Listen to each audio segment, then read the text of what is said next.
Assalamualaikum warahmatullahi wabarakatuh. Perkenalkan, nama saya Danang Budi Prasetyo, NIM 21113960, kelas 21 Informatika 02. Di sini saya akan mewawancarai om saya sebagai narasumber yang mengelola di bidang pertanian. Langsung saja saya akan menanyakan beberapa pertanyaan. Yang pertama, apa yang menginspirasi Bapak untuk memulai bertani? Jadi mungkin beberapa waktu tahun yang lalu setelah saya pulang ke desa, jadi pada saat itu kan ada lahan tidur lah istilahnya ya, karena nggak digarap kan, nggak ada yang mengelola. Jadi saya berusaha untuk mengelola lahan tersebut biar berfungsi kembali dan menghasilkan, tentunya kan menghasilkan buat saya dan keluarga saya. Selanjutnya, bisa ceritakan sedikit Pak, sekarang sudah mengelola berapa meter pertanian atau persawahan?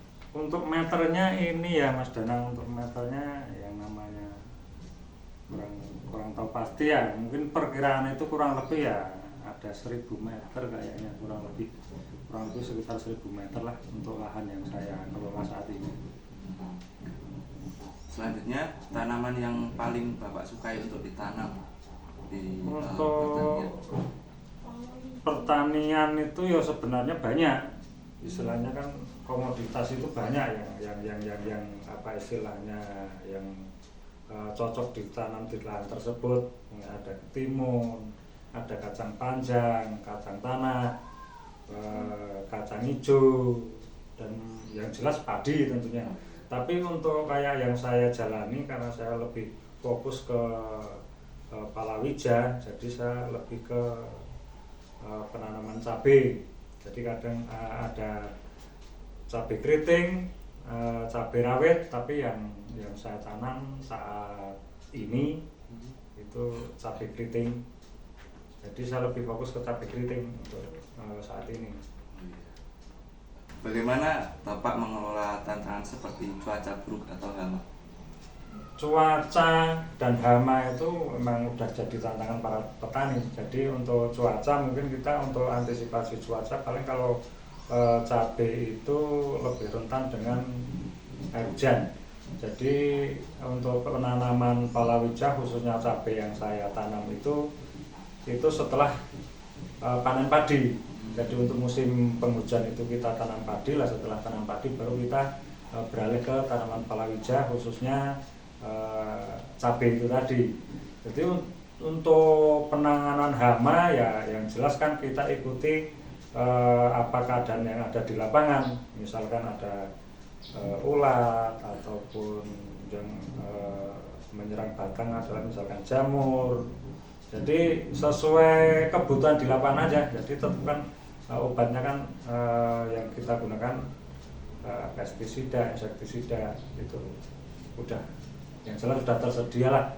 Biasanya jarak dari padi sampai ke cabai itu berapa bulan atau berapa minggu? Padi umurnya rata-rata kan hampir 100 hari. Itu yang paling lama.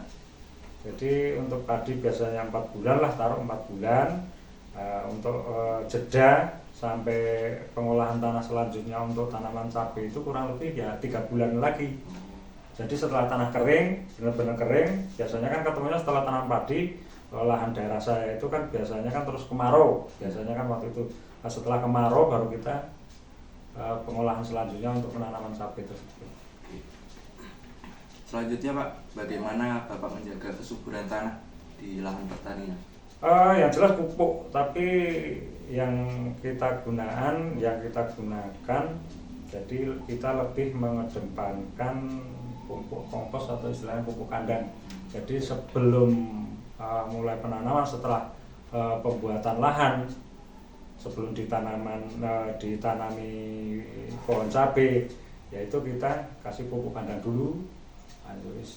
Kasih kapur pertanian itu untuk antisipasi jamur, untuk antisipasi ulat tanah, itu yang biasa yang menyerang batang-batang pohon cabai. Jadi antisipasinya yaitu lebih mengedepankan pupuk kandang yang jelas meminimalisir pengeluaran Mas. Jadi misalnya kalau pupuk kandang kan mungkin lebih murah ya jelas. Kalau pupuk kimia kan udah sekarang kan susah, itu yang jelas mahal. Itu. Oke. Selanjutnya Pak, apakah dalam bekerja sebagai petani Bapak bekerja sama dengan petani lain? Itu jelas karena apa, selain lahan yang lumayan luas itu yang saya kelola, jadi kita tetap membutuhkan tenaga orang untuk bantu-bantu persiapan lahan. Yang jelas itu persiapan lahan sama panen, itu aja. Selanjutnya, bagaimana cara Bapak memasarkan hasil pertanian? Selama ini yang saya lakukan, jadi udah ada pengepul. Jadi setelah kita panen, biasanya kan kita langsung setorkan ke pengepul. Jadi untuk kesulitan pemasarannya bagi saya ya kurang begitu bermasalah karena udah ada pengepul yang nerima hasil panen kita. Sebelum sampai sekarang, dulunya bagaimana? Sebelum tahu ada pengepul itu, apakah dipasarkan di pasar-pasar tradisional atau bagaimana? Untuk yang saya jalani sih sebenarnya sebelum kita tanam kita nyari pengepul dulu Mas. Jadi dari takutnya kan namanya kita udah panen banyak, iya. Kita pasarkan secara sendiri umpamanya, ya kalau pas panen banyak repot kita. Ya, nah kalau panen sedikit tidak masalah. Jadi kalau yang saya lakukan saat ini sebelum saya tanam cabai itu saya udah punya pengepul dulu, istilahnya kita cari pengepul dulu. Untuk antisipasi penjualannya itu. Biasanya dalam pemanenan biasa dapat berapa ton atau berapa ratus kilo? Wah, kira-kira dalam satu itu kan untuk cabai itu biasanya kan seminggu panen 2 kali. Oh, iya. Jadi untuk biasanya puncak panen itu dalam satu panen itu waktu itu yang kemarin pernah saya alami itu hampir 100 kilo.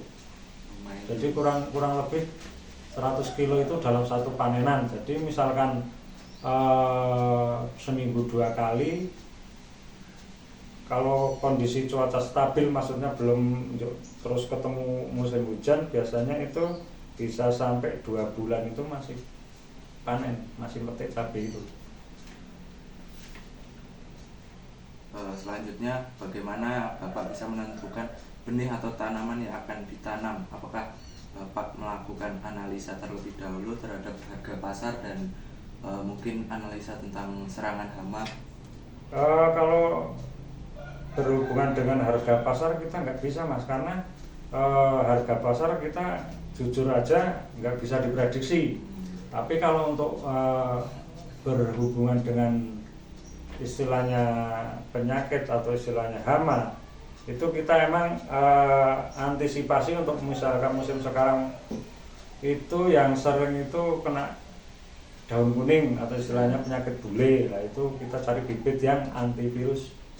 Jadi untuk meminimalisir serangan virus tersebut, jadi kita mencari bibit yang tahan dengan virus, entah virus kuning ataupun kadang kan ada daunnya kan pucuknya keriting, jadi nggak berkembang, ya itulah.